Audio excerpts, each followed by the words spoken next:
журналисттер үчүн президенттик мейкин сыйлыгын тапшыруу аземи. YouTube блогер Дооронбек Адаханов.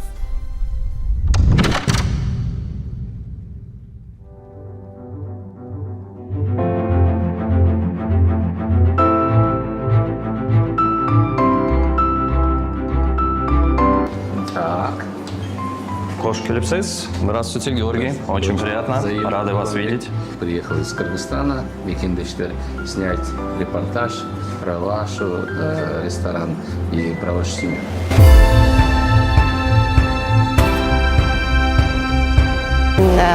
Кожойкем квартирадагы жыттау эле айы Элиза өлө сонун тамак жасайт экенсиң, сен ресторан ачышың керек экен деп айтып калчу да. Биздин кошуналарыбыз чыныгы немистер бизге жалоба жазып, тилин жакшы билбейт элем. Негизи Кыргызстанда тилди окуганда, китеп менен окуган, анан сүйлөшүү келгенде такыр башкача да. Бул жага келип кичине кыйналдым эле. Потому что многие, приходя к нам, они знают только имя Пиала. Ну, немцы говорят на свой манер, они Пиала. Вот. И они не знают, что это такое. Приходится им показывать. Надеемся мы, что сделаем хоть маленький вклад в туризм Кыргызстана. Туда собираются, читают здесь книги, кушают еду, им все нравится. Спасибо огромное. Рады вас видеть. И добро пожаловать в наше маленькое, но уютное заведение. Рады вас видеть. Показывайте.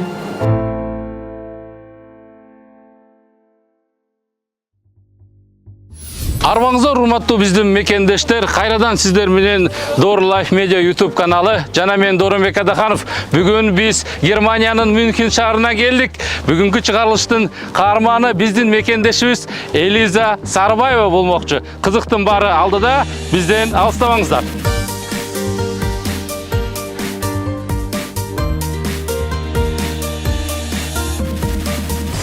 Саламатсызбы, Элизайым, кандайсыз? Денсаулыктар жакшыбы? Атайын Кыргызстандан мекендештер долбоору бүгүн Германиянын Мюнхен шаарына келдик. Биз кубанып турабыз, сизди ушундай улуттук биздин кийим менен бүгүн биздин эфирге катышып бергениңиз үчүн. Анан негизи эле ушул Мюнхен жөнүндө кичине маалымат айтып кетсеңиз, анан биз турган жер жөнүндө айтып берсеңиз. Саламатсызбы, кош келипсиз, кандай жетип алдыңыздар. Биз азыр Мюнхендеги эң чоң паркта турабыз. Бул негизи Греб Моноптерос деген храм болот. Греческий стилде салынган, Людвиг I курган 19-кылымда. Ошондой. Сонун.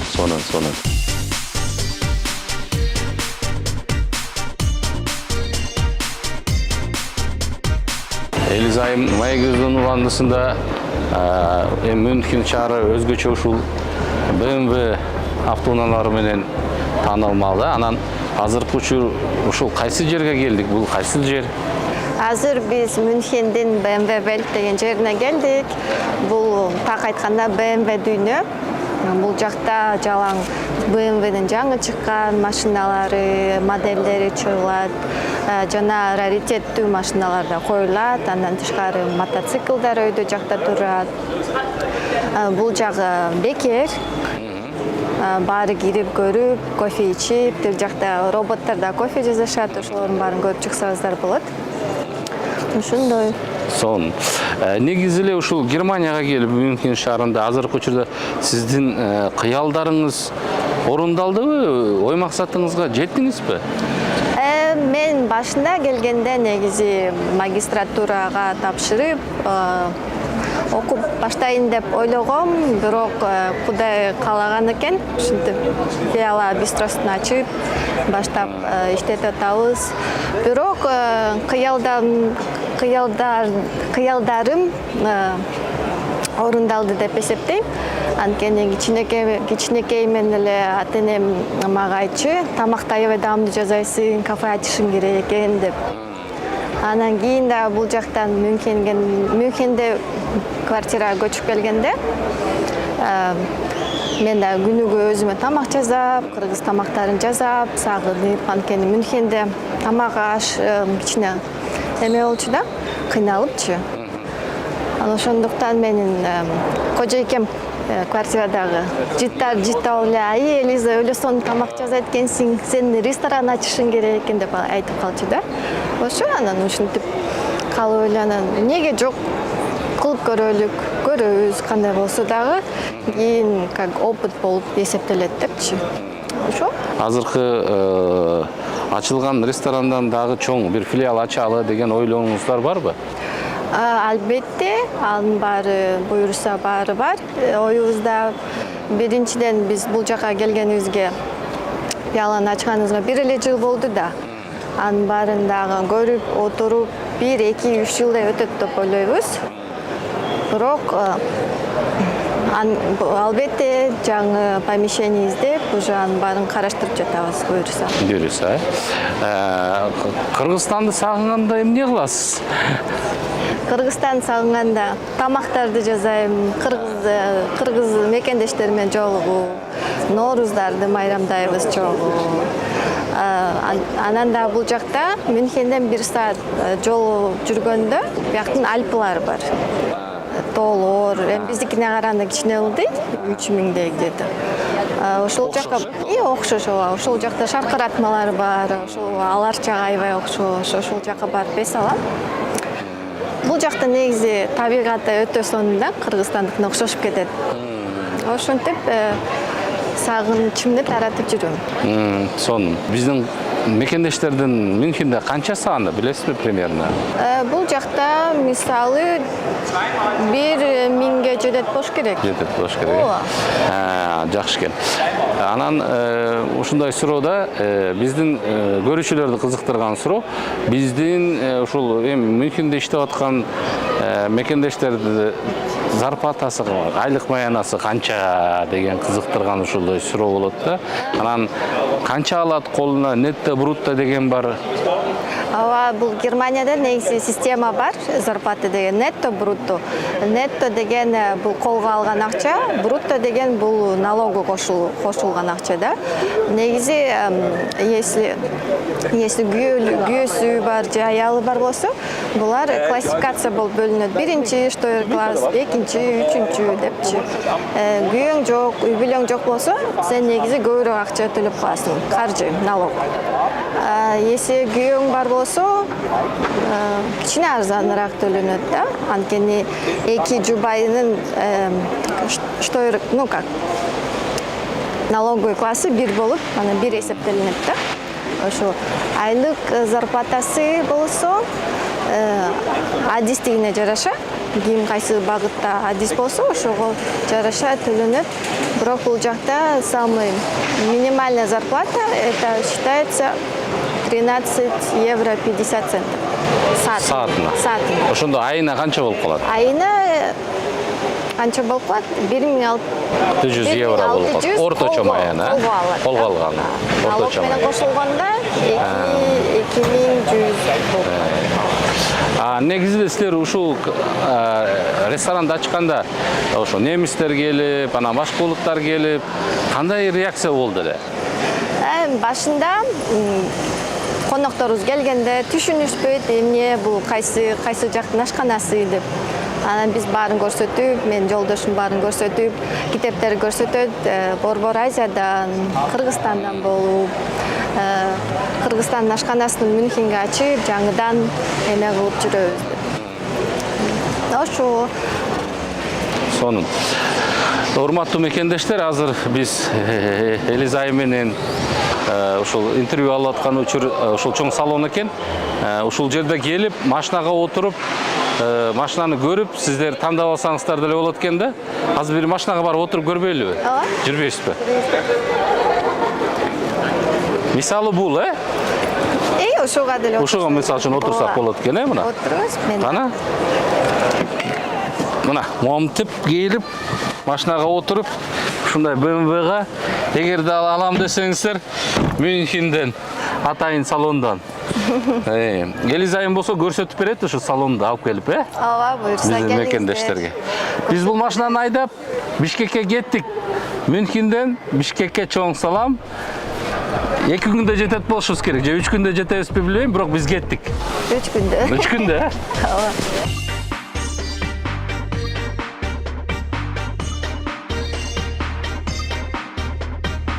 Элизайым маегибиздин уландысында мындай суроо бергим келип турат да.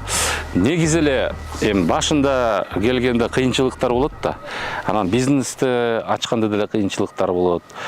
Кыйынчылыктар болду беле? Анан ошол учурда өзүңүз мындай Кыргызстанга кетип калайын деген ойлор келген жокпу? Албетте жаңы ачылганда кыйынчылыктар өтө эле көп болот. Башында Германияда бюрократия деген бар, көп документтерди чогултушубуз керек болчу. Анан налог деген нерсеси бар, басып тургандын баары эле акча да. Ошонун баарына каражатыбыз кичине жетпей калып, кредит алып, ошондой ачыгын айтканда кыйынчылыктар болду. Андан тышкары биз жаңы ачылганда бизди эч ким тааныбай, биздин кошуналарыбыз чыныгы немистер бизге жалоба жазып, тиги жак аябай тамак чыйтанып атат, вытяжкалары жок болот деп айтышкан да. Анан ошон үчүн бизге инспекция көп жолу келип, текшерип, биз баарын түшүндүрүп берип, буюрса азыр жакшы келбей калышты, бирок ошондо деле биз баарын сактап жүрөбүз, гигиенаны, налогту. Ошондой. Турмуш курганда үй бүлөңүз, ата энеңиз кандай сизге көз караш менен карашты да? Анан кийин ушундай жашоого жол аттанып атканда эмне деди? Макулдугун бериштиби дегендей? Ооба, үй бүлөм негизи бардык нерсеге ооба деп карайт, эч качан жок деген эмес. Турмушка чыгып атам деп айтсам, башка улут деп айттым десем, үйдөгүлөрүм айтышты, макул, сен бактылуу болсоң эле болду, бизге сенин бактың эле керек, жадырап жайнап бала чакалуу болгула. Көп Кыргызстанга барып тургула деп. Азыр биз негизи үйлөнгөндөн кийин Кыргызстанга бара элекпиз. Кафени иштетип жүрүп, убактыбыз да болбой, каражатыбыз да болбой. Бирок буюрса жайында барып калабыз. Бияка келем деген жаштарга кандай кеңешиңизди берет элеңиз? Эмнени билиш керек ошол Кыргызстандан бияка окуганы же иштегени келем деген биздин жаштарчы? Эң биринчисинен бул тилди биринчиден жакшылап окуп, экинчисинен бул өзүңдүн укугуңду билип, баарын окуп келип, эч нерседен коркпой, көп амбициялары болушу керек. Эчтекеден коркпой эле, иштеп, окуп баштаса эле баары болуп кетет. Нет ничего невозможного дегендей. Сонун адамдардагы кайсы сапаттарды баалайсыз? Адамдагы сапаттар бул болсо эң негизгиси чындык, жакшысы, андай десем, чын жүрөктөн мамиле кылып, жаман сөздөрдөн алыс жүргөн кишилерди жактырам да негизи өзүм. Жашооңуз артка кайтып калса, ушул жашоону жашап өтмөк белегиз кайрадан? Албетте. Мен эч нерседен өкүнбөйм. Кайра эле ушуну жашап, кээркү каталарды кетирген болсом, кайра эметип кетмекмин да, исправлять этип. Кыялыңыздагы эң өзүңүздүн максатыңыз кайсы максатка жете элексиз? Анан кайсы максатка жетейин деп атасыз? Кичинекей менен эле мен өлү бизнес-вумен болгум келчү да. Бизнести жакшы аткарып, көп акча табып, ата-энеме үй алып берип, өзүмө биринчиден үй алып, бул жактан да үй алып деп, ошондой максаттарым бар. Ошого жеткичекти бир 10 жылдай бар деп ойлойм да. Ошо атак жеткен жыйынтыктарым азыр көрүп жаткандай пиала бистраны жакшы эле иштетип жатабыз. Буюрса келечегибиз өтө эле чоң. Жашоодо кимди өзүңүзгө үлгүлүү адам деп билесиз? Эми бир эле адамды үлгүлүү деп айта албайм. Анткени ар бир адам өзү индивид болот да, индивидуальный. Ошон үчүн ар бир адамдын жакшы нерселерин алып жүрөм мен. Кимдир болбосо, мисалы сизден кантип иштеп жүрөсүз, ушинтип өлкөлөрдү кыдырып, сизден жолдошуман, ата-энемен. Биз ушул азыркы учурда Кыргызстанда эле акыркы 3 жыл, 4 жылда өзгөрүүлөр болуп атат да. Биз эле жакшы жетишкендиктерге, ийгиликтерге жетишип атабыз. Келечекте Кыргызстанды кандай көрөсүз? Анан азыркы өзгөрүүлөр кандай болуп атат сиздин оюңуз боюнча? Буюрса Кыргызстан азыркы учурда туризм менен көп басым жасап атат, буюрса жакшы туристтер келип атат, ошону жакшы деп эсептейм. Келечегибиз өтө эле чоң, Кыргызстандын ресурстары өтө эле көп. Ошону жакшылап билип туруп, жакшылап чоңойтуп алсак, сонун эле болот эле да. буюрса, акырынан ошонун баары болуп атат. Кыргызстан такыр өзгөрүп кетти. Мен 2-3 жыл мурда барганга караганда азыр такыр башкача болуп кетти. Мен сыймыктанам ушундай жакшы иштеп жаткандарына. Ата-энеңиз сиз ушул чет өлкөгө кетип атканда кандай сөз менен, кандай кеңеш менен узатты эле сизди? Ата-энем баягы эле эмне дейт? Өзүңдү жакшылап кара, сак жүр, ден соолугуңду кара, курсагыңды кара, сен аман болсоң эле биз аман болобуз деп айтып, ыйлап кетиришкен да. Кыргыздар менен немистердин айырмачылыгы кандай? Немистер негизи өздөрү тартиптүү, аябай. Көп өзүнүн эмоцияларын көрсөтүшпөйт, кичине муздагыраак деп айтсак болот. Негизи аябай дистанцияга жүрүшөт. Дос болгондо да булар менен көп жыл достук болуш керек, 5-10 жылда араң дос болосуң. Эми кыргыздар биздики билесиздер да. Коноктозуп, ырдап, күлүп, жыргап дегендей. Биз булардан кандай тажрыйба алсак болот Германиядан? Бизден алар кандай тажрыйба алса болот? Алар тажрыйбалары кандай? Бизге болсо негизи пунктуальность деген керек. Өлкөнүн системасын түзгөндү дагы жакшы билишет. Буларда мисалы каржы, страховый деген маданияттар жакшы иштейт да. Ошолорда биз дагы буюрса колдон булардан үйрөнсөк болот. Бул немистерден үйрөнсөк жакшы болот эле да. Сону. Негизи немистерге биздин коноктозуу, күлүп, жакшы эмоцияларды, маанайды көтөргөнү, ушундай эмелер жакат. Сонун. Азыр биз Мюнхендин Олимпия паркында турабыз. Бул жакта көргөндөй, тигил жакта BMW штаб-квартира турат. Көрдүңүздөр да, BMW турат. Бул болсо башня, Олимпийская башня. Өйдө жакта ресторан жайгашкан. Негизи ресторан мындайын айланып турат да. Ошо бирок азырынча ал жакта ремонт болуп атат. Ошон үчүн иштебей бүгүн жете албай калдык ал жакка. Андан ары бул жак Олимпийский парк Могу, бул жакта стадион көрүп жатасыздар. Бул жакта көл, кичинекей көл экен, Изар деген шаардан агып түшөт да. Бул негизи 1972 жылы курулган Олимпийский оюн үчүн. Бул негизи бул участок болсо мурда свалка болчу Мюнхендин. Мюнхендин свалкасы болчу. Мюнхендин свалкасы болчу. Анан 1970-жылдары бул жактын свалканы мындай Олимпийский парк курабыз деп коюшкан да. Коюшкан. Сонун.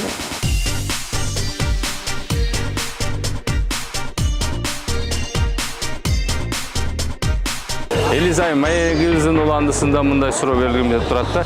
Негизи кайсы китептерди окудуңуз, анан кайсы китептерди окугула деп жаштарга сунуштайт элеңиз? Акыркы жолу мен Николай Островскийдин «Как закалялась сталь» деген чыгармачылыгын окугам. Ал жакта бардыгы үлгүлүү болуп көрсөтүлгөн. Бул жашоодо кандай кыйынчылыктар болсо, ошолорду кантип жеңүү тарабын көрсөтүлгөн да.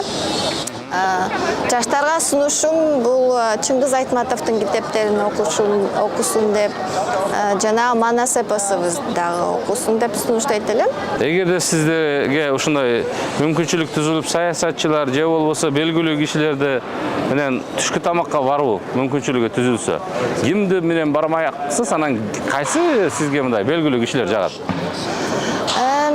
Саясатчы деле боло берет, Мисалы Ангела Меркель. Ангела Меркель Германиянын 2005 жылдан бери канцлери болуп эсептелинет. Бывший канцлер да. Ал негизи Германиянын өтө жакшы уровеньге көтөрүп, мировой аренада Германиянын авторитетин көтөрүп жүргөн адам, саясатчы, өтө акылдуу, өтө прагматичная деген аял болчу да. Мен ушул Ангела Меркельдин Берлиндеги үйүнө баргам да учурундачы. Кичинекей эле үйдө жашайт да. Биринчи этажда эле болуш керек ушул. Кичинекей эле үйдө. Анан ал айым аябай кыйынчылыктар менен ушундай деңгээлге жетишкенде, сиз жөнүндө деле ушу, сиз деле өзүңүздүн ушул кыйынчылыктарыңыз жөнүндө айтып бербейсизби? Бир жерге барып азыр отуруп маектешели ошол жөнүндө сүйлөшөлү. Албетте, кетели.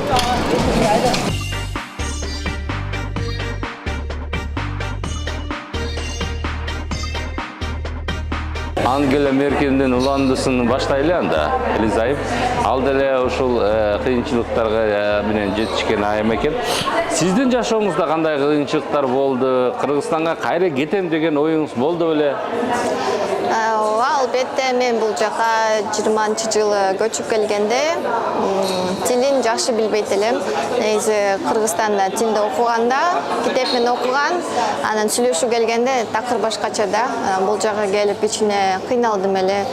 Анан бул жака кирип курста окудум. Анан коронавируста келип калды. Ошол учурда негизи бул жакта европейцтер мындай биздерди китаец деп ойлоп урушуп, ичине дискриминация көрүп калдык да. Ошол убактарда ойлодум, эмнеге эле мен бул жака келдим, Кыргызстан мекениме эле кетсем болот эле деп.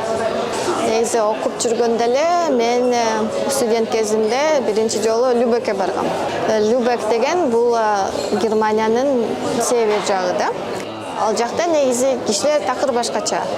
Ал жакта баары жакшы, баары сага жардам бергилери келет.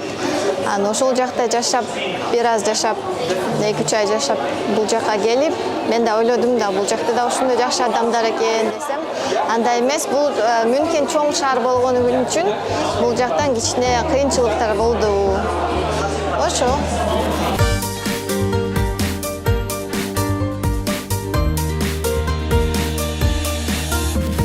Элизайым, биздин маегибиздин булансында сиз ачкан ушул ресторанга келдик, азыр Мюнхен шаарында. Азыр ушул көчө менен киребиз, анан бул адреске барабыз, Биздин кафебиз Мюнхен Фрайхайтта жайгашкан. Мюнхендин центри болуп эсептелет жана бул Мюнхендин эң кымбат районунун бири болуп эсептелет да. Бул көчө болсо Хаймхаузер штрассе болот.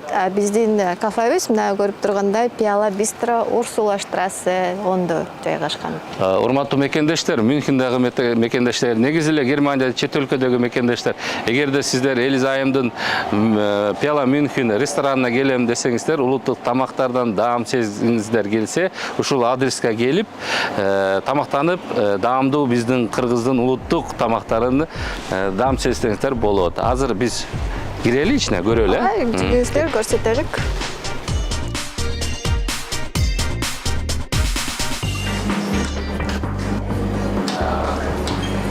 Кош Келипсейс. Здравствуйте. Здравствуйте. Здравствуйте, Георгий. Очень приятно. Рады вас видеть. Это ваш супруг, да? Бул менин жолдошум Георгий. Жақсы. Специально приехал из Кыргызстана, мекендештер, снять репортаж про ваш ресторан и про вашу семью. Спасибо огромное. Рады вас видеть. И добро пожаловать в наше маленькое, но уютное заведение. Рады вас видеть. Показывайте. У нас здесь небольшой такой уголок, скажем так, чтобы люди, когда наши клиенты ждали вынос еды, чтобы они не скучали, чтобы они немножко узнавали Кыргызстан и вообще Центральную Азию, то мы сделали такой небольшой уголок. Здесь у нас есть книжки об истории стран, есть чайники различные, одна пиалушечка из Узбекистана, из Кыргызстана, и здесь мы тоже купили, то есть мы хотим так немножко разнообразить нашу коллекцию. Ну что ж, давайте перейдем на блюдо.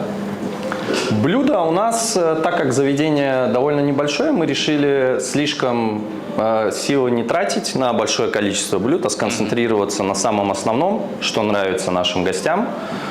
Из мясных блюд у нас в наличии это плов, манты и лагман, и также есть самса. Она идет с курочкой, сыром.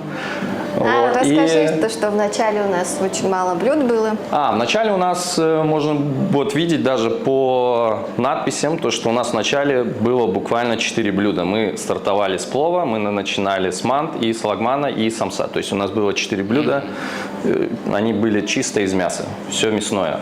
Но так как здесь район с большим количеством вегетарианцев и веганцев, то мы решили тоже ввести различные блюда, которые были бы по вкусу этой категории гостей. Вот. И у нас появились манты также с джусаем, со шпинатом, сыром, с тыквой, точно, Вареники. да. И вареники, да. То есть мы которые им просто приходятся по вкусу. адаптировались под европейцев, потому что они многие вегетарианцы, и когда приходят, всегда в компании 2 или 1 человек всегда вегетарианец. Чтобы у них была опция, мы вот адаптировали, то есть вот это вот. Чтобы они не сидели и не смотрели на своих друзей, которые с удовольствием поедают блюда. Вот, да, Цены поэтому мы решили. считаются очень приемлемые, да? Для Мюнхена и для этого района, да, довольно приемлемые. Да, поэтому А вообще как бы какие блюда любят немцы и кто у вас клиенты? у нас очень публика разная. То есть бывают дни, когда приходят одни немцы, бывают дни, когда смешанные браки и с бывшего СНГ очень много гостей. То есть тяжело сказать, день на день не похож, и поэтому как бы у нас есть все в наличии, что все были довольны. Вот. Поэтому даже мы манты с джусаем, потому что очень много китайских гостей у нас появилось. Вот. И поэтому для них мы тоже сделали такую опцию, чтобы они могли это все пробовать. Ну, им еда очень нравится, и как бы они с удовольствием приходят сюда по несколько раз. Вот. Очень ценят домашнюю кухню, получается. Здесь немцы, но совсем европейцы все ценят домашнюю кухню, если это все вручную сделано. Получается, и они всегда ценят, им очень вкусно, по приемлемым ценам. Вот они приходят одни, с друзьями, приводят семьи свои. Вот таким образом мы по чуть-чуть начинаем расти и надеемся на будущее. Стараемся всегда сделать что-то приятное перед едой, там борсоки приготовлю или каттаму, или там, допустим, чай бесплатный, ну как-то. Сладости, то есть мы стараемся, чтобы люди почувствовали себя, расслабились Как дома, после да. будней рабочих, приходя после работы, как бы расслабились, немножко посидели в спокойной атмосфере, где на них ничего не давит, а единственное, что давит, это чай, который их Да. согревает в такие холодные дни, скажем, да. Да. Вот так вот. То есть они не только кушают, то есть и познают, узнают про наш Кыргызстан в вашем ресторане, да? Да, все верно. Урматтуу Элиза айым, урматтуу күйөөла, сиздерге чоң рахмат. Биздин мекендештер долбооруна Германиянын Мюнхен шаарына катышып бергениңиздер үчүн. Анан биздин компаниянын атынан, биздин өнөктөш компаниянын атынан кичинекей белектер бар. Ошону кабыл алып коюңуздар. Бул атайын калпак ала келгенбиз. Ушул күйөөлага кийгизип коелу. Чоң рахмат. Бул оймо белек компаниясынын атынан да момундай күйөөлага. Чоң рахмат. Башыңыз аман болсун, ден соолукта болуңуз. Бул оймо белек компаниясынын атынан бул сизге белек мына. Чоң рахмат. Да, ичин көрсөм болобу? Болот, көрсөңүз мына. Бул атайын ушундай оймо белек компаниясынын атынан сизге белек. Азыр эле жабын алайын, э? Ооба. Сонун экен. Мына улуттук колорит менен, Жакшы жарашкан. Сон. Бул болсо мына Жылдыз Максуталиева компаниясынын атынан оригиналдуу колго жасалган момундай сумка сизге. Абдан сонун. Кооз экен, чоң рахмат. Бул болсо биздин Door Life Media YouTube каналынын атынан кичинекей белектер. Чоң рахмат. Рахмат, чоң рахмат. Белектер, бизде да белектерибиз бар. Мюнхенден ысык салам сиздерге. О, сонун чоң мына. Ооба, бул биздин Айбек экөөбүзгө экен, сону. Ооба. Чоң рахмат мына. Келгениңиздерге. Чоң рахмат сиздерге деле. Мюнхенден Кыргызстанга салам.